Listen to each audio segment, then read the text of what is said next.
नमस्कार, बहुत स्वागत है आपका। आप देख रहे हैं ग्रांड ज्योतिष सीक्रेट। कन्या राशि वालों, राहु और केतु का महापरिवर्तन हो रहा है और राहु मेष राशि में 12 अप्रैल को आएंगे और केतु तुला राशि में। तो आप कन्या वालों के जीवन पर इस महापरिवर्तन का प्रभाव क्या पड़ेगा, तमाम बातें जारी है। वीडियो के अंत तक बने रहें और यह प्रेडिक्शन चंद्र राशि पर आधारित है। तो देखिए, जो केतु हैं 12 अप्रैल 2022 को दोपहर 3:31 पर अपनी उच्च राशि से निकलकर तुला राशि में आएंगे। अब केतु की जो रफ्तार है ना, वो धीमा है और एक ग्रह एक राशि से दूसरी राशि में जाने में वो 18 महीने का समय लेते हैं। और वैदिक ज्योतिष में केतु को छाया ग्रह कहा गया है, जिनकी चाल हमेशा उल्टी रहती है, यानी वो वक्री चलते हैं पीछे की तरफ। अब वैदिक ज्योतिष के अनुसार केतु जो हैं वो व्यक्ति पर गहरा प्रभाव डालते हैं और जिस व्यक्ति की कुंडली में केतु की स्थिति उत्तम होती है वह सुख, समृद्धि, ऐश्वर्यपूर्ण जीवन जीता है। समाज में नाम सम्मान रुतबा होता है। ऐसे लोग विपरीत और अशुभ केतु अगर आपका कुंडली में केतु विपरीत प्रभाव दे तो दिमाग में गलत कार्य करने का आइडिया या फिर वैराग्य की तरफ केतु ले जाता है। अब सब विशेषता है यहाँ पर केतु का, लेकिन केतु जो है ना, व्यक्ति को कुशलता भी देता है, न्याय की गहरी भावना देता है, मीठी वाणी भी केतु ही देता है और यहाँ तक कि विनम्रता भी व्यक्ति को केतु देता है। संघर्ष और टकराव से बचने का जो चतुर रणनीति होती है वो केतु ही के कारण ही होता है। व्यक्ति के जीवन में संतुलन, अब तुला में आएंगे तो संतुलन भी देगा और सुखद और सुंदर तरीके से कार्य को करने का गुण भी देगा।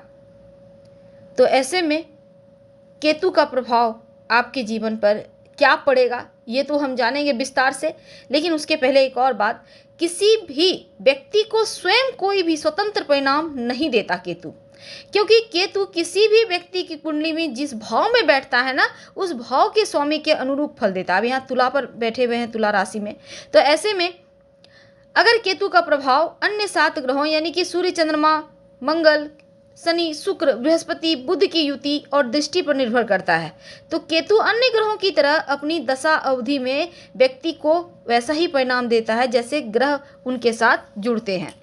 तो केतु जिस भी भाव में स्थित होता है उस भाव का निम्न फल देता है और अलगाव का भी यह ग्रह माना जाता है। तो केतु कर्म प्रधान ग्रह है, अच्छे और बुरे दोनों ही प्रकार के कर्मों का प्रतिनिधित्व करता है।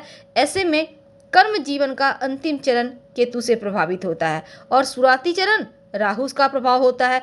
तो केतु किसी भी व्यक्ति के विचार, गहन विश्लेषण, ये चीजें केतु देता है। स्थिरता, जीवन का उद्देश्य का एहसास भी केतु करवाता है। और केतु का के बारे में एक और चीज है कि केतु जो है ना, भ्रम भी देता है, आत्मज्ञान भी देता है, कभी कभी भटकाव भी देता है। तो ऐसे में जब वो 1.5 साल तुला में रहेंगे तब क्या होगा। तो कन्या वालों, केतु आपके धन भाव यानी कि परिवार, धन का जो भाव होता है, दूसरा भाव, इसमें आ रहे हैं। तो इस समय आपको अपने गले के संक्रमण से बचना होगा। वाणी से संबंधित कोई समस्या हो सकती है। ऐसे में आपके लिए उतना अच्छा वक्त नहीं है, तो अपनी आवाज़ से आपको परेशानी ना हो इसका ख्याल रखें। हालांकि बेवजह खर्चे होंगे और ये गोचर कहता है कि आप अपने परिवार के सदस्यों, खासकर माँ के साथ संबंधों को बेहतर करें तो उत्तम है। इस समय आपको यात्रा वगैरह भी करनी पड़ सकती है और हो सकता है किसी कारणवश आपको घर से दूर रहना पड़े। तो आँखों की समस्या से बचें, किसी भी तरह का संक्रमण ना हो इसका ध्यान रखें। और आप इस पीरियड में किसी से बात करना पसंद नहीं करेंगे जिसका असर आपके रिश्तों पर दिखेगा। वैसे आप अगर पक्षियों को दाना नियमित रूप से खिलाएं तो केतु आपका जो थोड़ा सा यहाँ पर निगेटिव हो रखा है उसका सुप्रभाव आपको मिलने लगेगा।